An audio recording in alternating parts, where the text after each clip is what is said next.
is my custom BMX with McNeil ID forks, McNeil dub rim, Lace 2 Primo M4 front hub, Tom White wall animal tire, We the People headset, Snafu stem, the Shadow Voltus bars. I think they're 9.6 rise, 30 wide.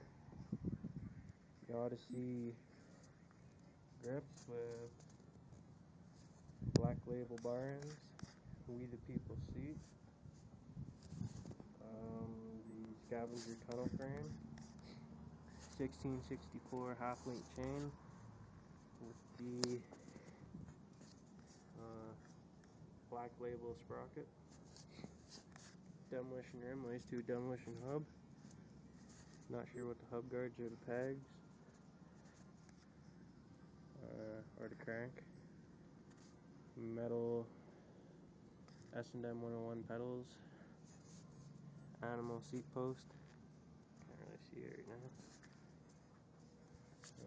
That's just a quick look at my bike.